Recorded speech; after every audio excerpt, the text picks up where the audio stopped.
Aziz in hospital yesterday. सबका जज्बा बुलंद था जी और आखिर में और नहीं आखिर में नहीं but पहले before I start quickly I want to say that we are very grateful to Shaheed Zulfikar Ali Bhutto's vision that today we have a nuclear deterrent. We have a nuclear deterrent and that has saved Pakistan not in its usage but in its deterrence capacity. It is he who said we will eat grass but we will get the nuclear bomb, and he paid with his life for it, as we all know. I also want to thank Mohtarma Shaheed Benazir Bhutto for her foresight and her courage in ensuring that the delivery systems for those bombs are with us. They are the missiles that she has made sure the country had.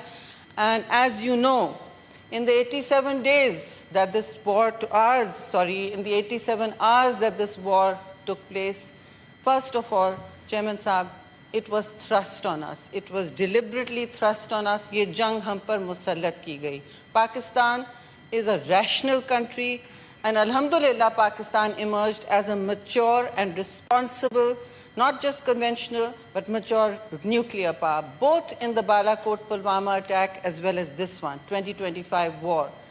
What came down from India is completely unacceptable for 3-4 reasons. I will take not very long.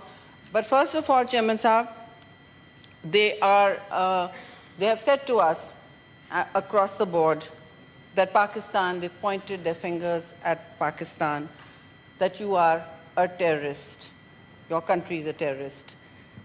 Before any evidence was found, which is against all norms of international law, they pinned an attack, a heinous attack in Pahalgam, killing 26 innocent tourists on Pakistan without evidence, without any dots linked.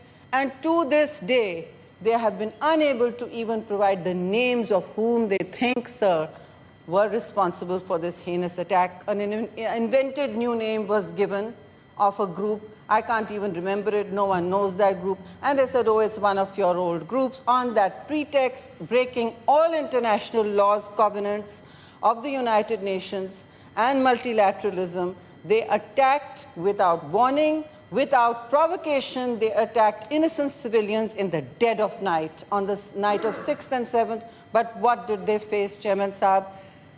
Within 1 hour, Pakistan Air Force made history. Within 1 hour, in a battlefield that was very compressed in modern combat history, no one has seen this kind of war before.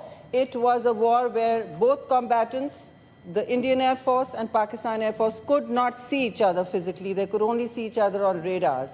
In this compressed battlefield, with less proportion of numbers, as you know, Pakistan Air Force gave them a bloody nose.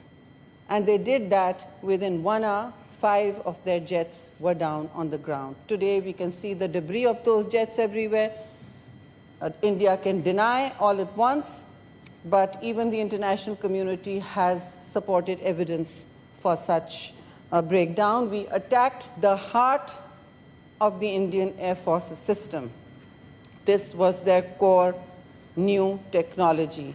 As someone said, as our Air Force very gallantly said, Admiral or Vice Admiral Aurangzeb said, this was not about the jets. They are great jets, they're state-of-the-art jets. It was the pilots.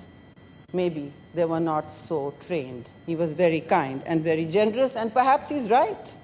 But our Air Force excelled itself in a narrow envelope of combat fighting, and they have made combat history. Everybody is studying what went on here, and India does not know what just happened. They are still gathering their intelligence and reconnaissance. And in this, the Chinese, who have been all-weather iron friends, have emerged as another strategic victor. Other than us, of course, they have emerged as a strategic victor because it was their aircraft, untested in the conventional battlefield, and it was their missiles that are now hailed as clear victors in any conventional combat in the world. So there we are, sir. We now have a new red line of strategic conventional deterrence established. Point number 1, India is grappling with. Pakistan has established clear dominance in the tactical field with India's far more expensive force. Well, their budget, their defense budget, sir, is 7 times that of our country's. So this is important to know. New red lines were crossed by them, not by us, totally unprovoked, but when we responded, even in the first hour, just in defense, this was established, but they did not stop. They carried on with multi-domain warfare. UAVs were used, what are known as standoff weapons, which are fired, which are missiles, first time used in our combat. Both sides, they were used. And this hot war was the first war that escalated so rapidly since the Kargil War, which was 1998. So this is the first hot war since then, but it escalated very rapidly. India escalated it. Pakistan waited 3 days, 3 whole days to respond when our air bases were attacked in the dead of night again. 3 air bases, sir. Pakistan then went out for its response. Consolidated, high tactically combined with great lethality. They responded. They still did not attack a civilian population, sir. Their targets were military, as is the norm in the rules of war. We abided by the rules of war. So I congratulate our military and our political leadership and all of us here that we were standing in support. हम सब मुस्तहक हैं, लेकिन सबसे ज़्यादा हमारी फ़ौज, मुसल्लह अफ़वाज मुस्तहक है. उन्होंने भी सियासी और political, उन्होंने tactical और strategic maturity दिखाई. They did not escalate at any point. So, who has emerged as the irresponsible, conventional and other power? Who was trying to be the region's hegemon? The United States had to intervene, sir, after 3 days. They had to intervene as a third party when they were not really willing to initially. But like always, they had to intervene, and this time India could not hide that it was a party to seeking ceasefire. Let me say on record, Pakistan may also have sought a ceasefire, because we never sought a war. We never sought a war.